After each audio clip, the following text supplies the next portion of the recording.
Hi, congratulations on getting your grades. In just a few weeks' time, you'll be joining us guys at the best university in the country. Okay, I'm John, and this is Joe and Manny, and we've all just finished our first year here. So we've been asked to share some of our experiences with you to help you make the best of your time at Leeds.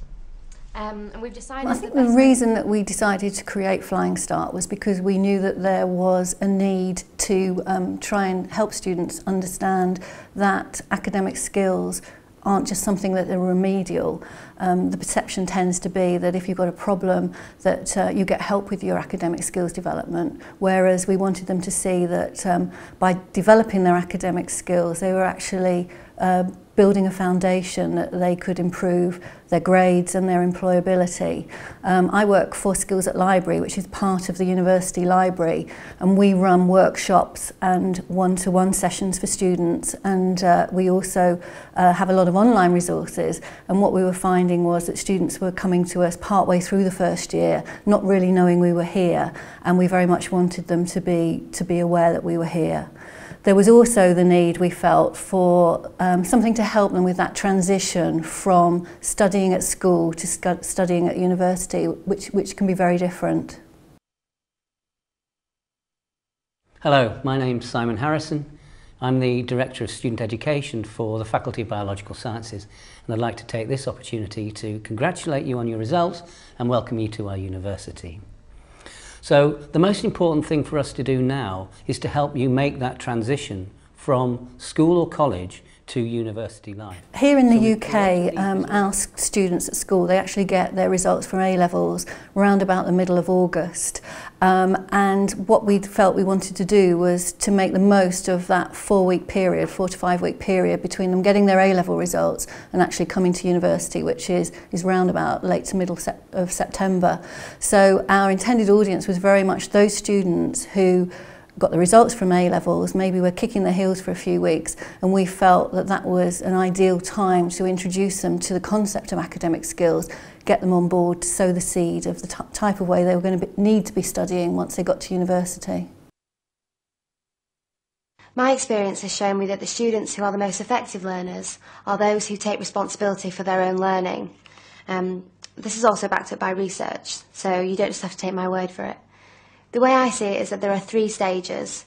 You have to prepare, participate and reflect. The project, I guess, was instigated by us here at Skills at Library, but it was commissioned centrally by the university. Here at the University of Leeds we have a number of what are called Student Education Fellowship Awards, and I was awarded one of these in January of 2011, and as part of the award you were given some money that you could use for a project of your choice, and Flying Start was my project. So initially I was given £4,000 towards running the pilot project, and that was for the cohort for 2011-2012. First step, once we'd got the funding, was that we had to make sure that this resource was actually needed. The way that we did that was we sent out a survey to 100 current sixth form students at local high schools. We also sent a similar survey to current undergraduates, again about 100.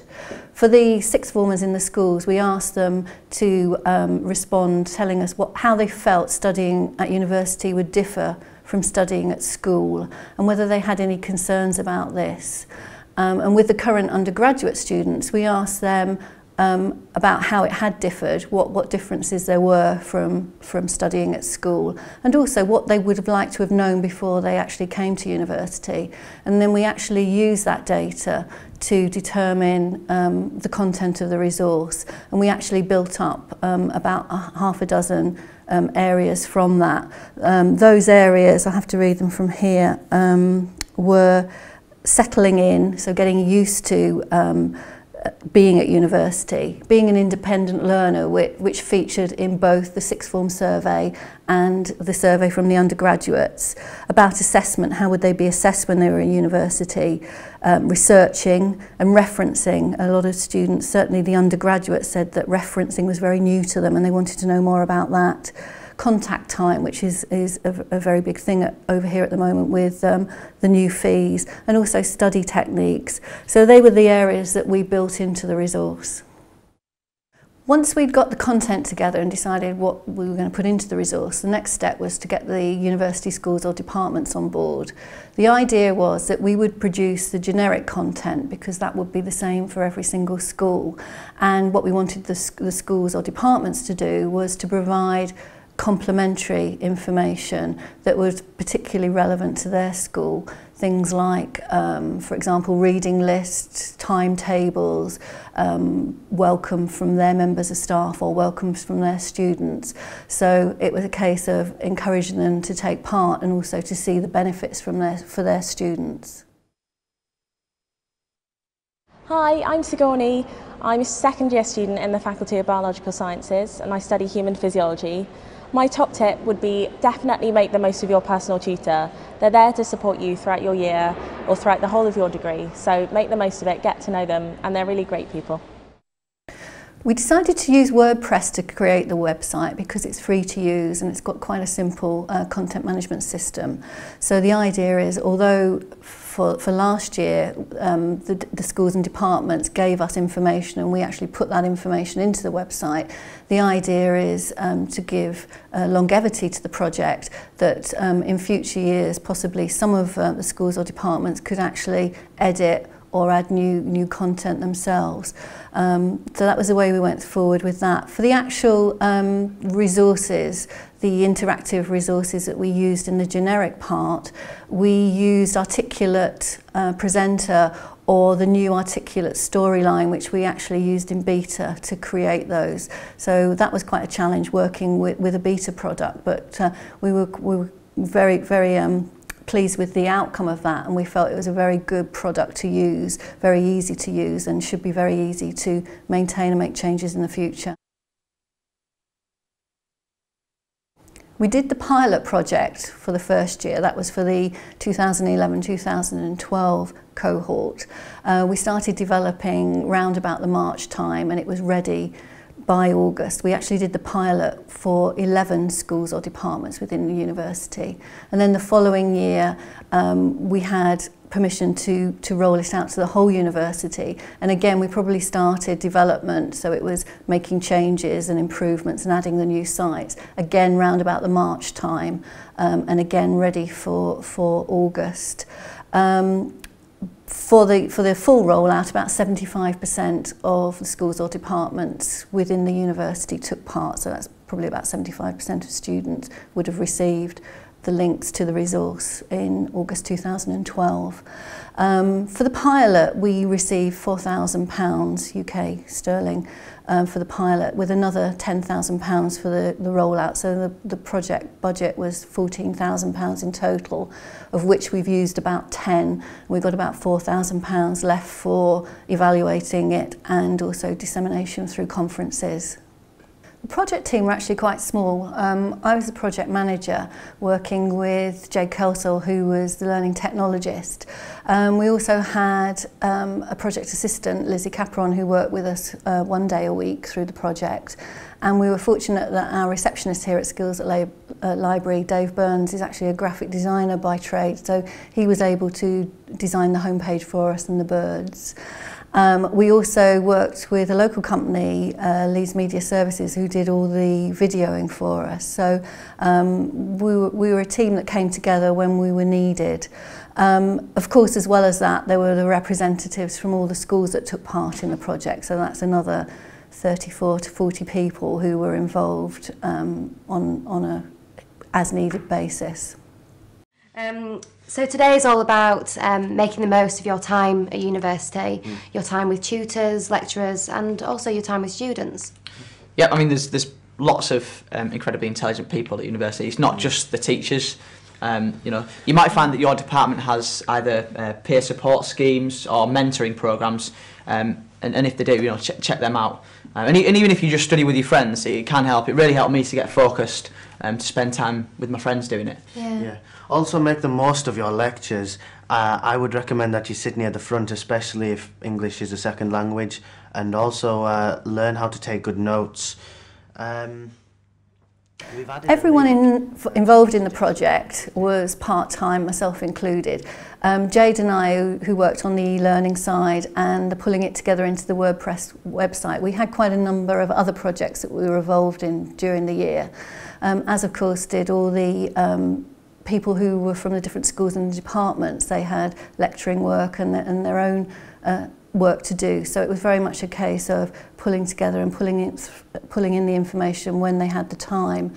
But I think everyone involved in the project really did see the value of it and were quite enthusiastic, so I think people gave their time quite readily and were happy to do that, to see it all come together in the end. The resource was used during the period from the students getting their A-level results, which this year was actually the 16th of August. It was aimed to be used through to the time when they actually came to university, which again was 17th of September this year.